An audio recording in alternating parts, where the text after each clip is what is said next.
عارف حبیب consortium نے پی آئی اے کی نجکاری کے لیے بولی جیت لی، پاکستان انٹرنیشنل ایئر لائن خرید لی۔ عارف حبیب کنسورشیم نے 135 ارب روپے میں پی آئی اے خریدی۔ عارف حبیب کنسورشیم کی جانب سے 12ویں باری میں 135 ارب کی بولی لگائی گئی۔ لکی گروپ کی جانب سے آخری بولی 134 ارب روپے لگائی گئی۔ قومی ایئر لائن کے 75% شیئرز کی ریفرنس پرائس 100 ارب رکھی گئی تھی۔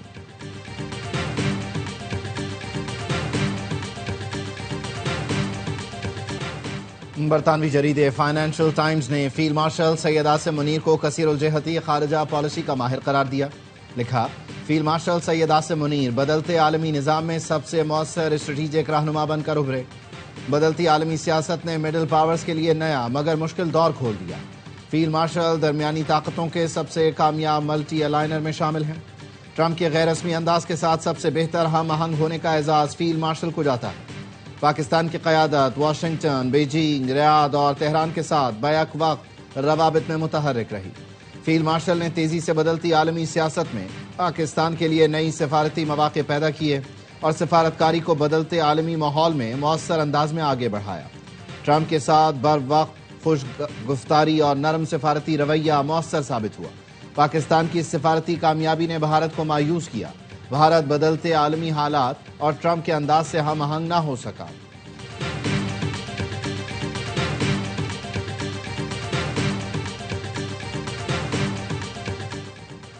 بانی پی ٹی آئی نے امریکہ سمیت دوست ملکوں سے تعلقات خراب کیے۔ فیلڈ مارشل سید عاصم منیر نے ملکی اعتماد کی بحالی میں اہم ترین کردار ادا کیا۔ سعودی عرب سے دفاعی معاہدے کا کریڈٹ فیلڈ مارشل اور وزیر اعظم کو جاتا ہے۔ وزیر دفاع قاضی آصف کہتے ہیں chief of defence forces field marshal Asim Munir خطے کے ملکوں سے 7-8 ارب ڈالرز کے معاہدے کر چکے ہیں جو جلد سامنے آئیں گے۔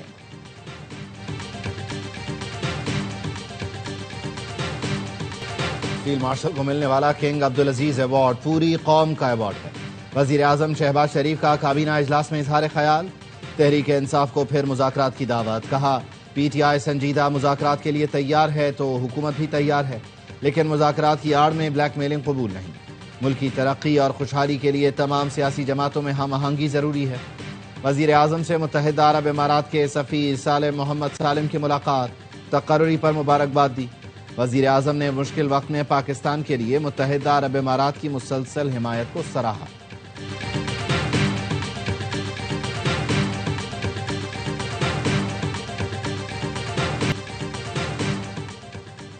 پی آئی اے نجکاری کے لیے بڑی اور کریزی سے کام کیا گیا۔ بولی کے عمل کو شفاف بنانا ضروری تھا۔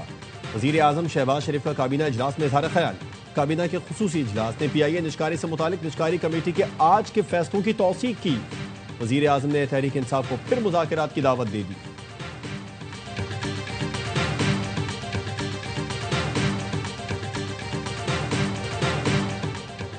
پولیس کو واضح ہدایت ہے، جو بھی جرائم پیشہ افراد کو رکھے گا اس کے خلاف کارروائی ہوگی۔ پولیس نے ڈاکوؤں کے خفیہ ٹھکانوں کا خاتمہ کر دیا۔ بدنام زمانہ ڈاکو چھلو بکھرانی مارا گیا، جس کے سر کی قیمت 50 لاکھ روپے مقرر تھی۔ وزیر داخلہ سندھ ضیاء الانجار کی پریس کانفرنس۔ کہا، ڈاکوؤں کو حاصل سیاسی سپورٹ ختم ہو گئی۔ ڈاکو ہتھیار ڈال دیں یا قانون کا سامنا کریں۔ کچے کے ڈاکوؤں کا مکمل خاتمہ چاہتے ہیں۔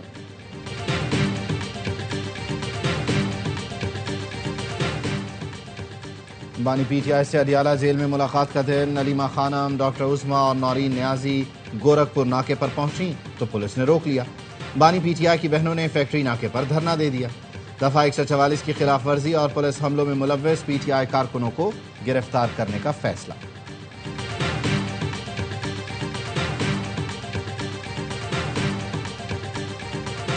کراچی میں کالعدم ٹی ایل پی کے متعدد رہنماؤں کا پارٹی چھوڑنے کا اعلان۔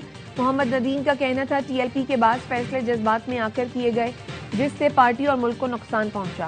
ہم انتشار والی پالیسی کے ساتھ نہیں چل سکتے۔ کالعدم ٹی ایل پی اور سیاست کو خیر بات کہتے ہیں۔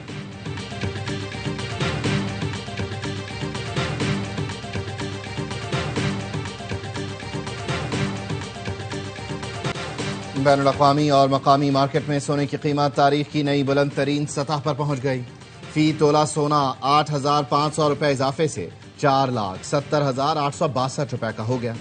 10 گرام سونے کی قیمت میں 7,288 روپے کا اضافہ، قیمت 4,03,688 روپے ہو گئی۔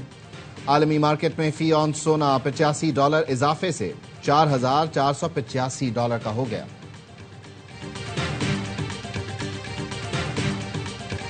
ملک بھر میں سردی نے ڈیرے ڈال دیے، بالائی علاقوں میں برف باری کا سلسلہ جاری۔ نانگا پربت پر 10، بابوسر ٹاپ پر 7 فٹ سے زیادہ برف پڑ چکی، پارا -8 تک گر گیا۔ کالام میں 2.5، مالم جبہ میں 2 انچ برف باری۔ بلوچستان بھی سردی کی لپیٹ میں، زیارت میں درجہ حرارت -4، کوئٹہ میں -3 ریکارڈ، پشاور میں پارا 8، اسلام آباد اور لاہور میں 9، کراچی میں 14 ڈگری سینٹی گریڈ ریکارڈ کیا گیا۔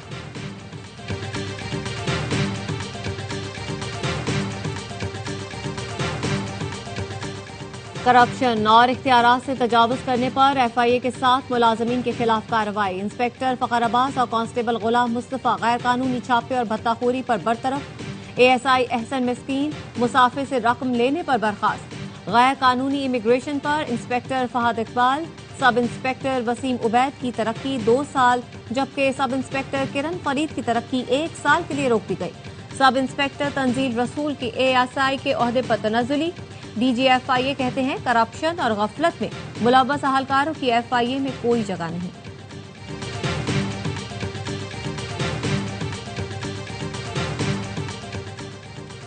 وزیر بلدیات پنجاب کی زیر صدارت اجلاس، بلدیاتی الیکشن کے لیے حلقوں کی ڈیمارکیشن کا جائزہ۔ اسسٹنٹ کمشنر تحصیل ڈیمارکیشن افسران مقرر۔ وزیر بلدیات ذیشان رفیق کا کہنا تھا نئے ایکٹ کے تحت پہلی بار ٹاؤن کارپوریشنز اور تحصیل کاؤنسلز بنیں گی۔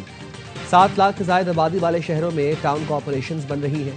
مری کو خصوصی طور پر میونسپل کارپوریشن کا درجہ دیا جا رہا ہے۔ نشاندہی کے بعد حلقہ بندیوں کا کام الیکشن کمیشن کرے گا۔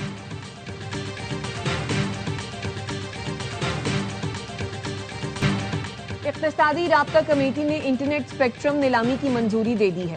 کابینہ کمیٹی میں منظوری کے لیے جلد پیش کی جائے گی۔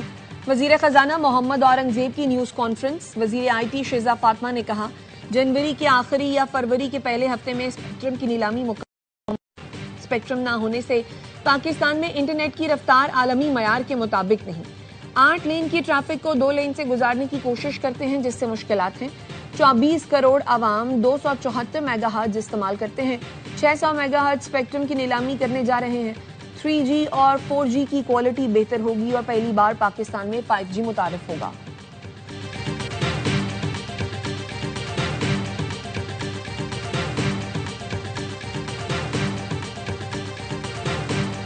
صدر مملکت آصف علی زرداری کی نجف میں حضرت علی رضی اللہ تعالیٰ عنہ کے روزے پر حاضری، فاتحہ خوانی۔ صدر نے مسجد کوفہ میں نوافل ادا کیے، حضرت علی سے منسوب مکان کی زیارت کی۔ صدر مملکت نے امت مسلمہ کے امن، اتحاد اور ہم آہنگی کے لیے دعا کی۔ صدر نے نجف میں گورنر، منتظمین اور مبلغین سے بھی ملاقاتیں کی۔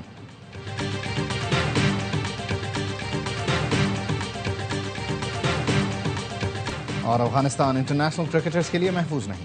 افغانستان کی T20 ٹیم کے کپتان راشد خان کہتے ہیں بچپن میں حالات کی وجہ سے گلی میں کرکٹ کھیلنے کی اجازت نہیں تھی، آج بھی ہم ایسے باہر نہیں جا سکتے۔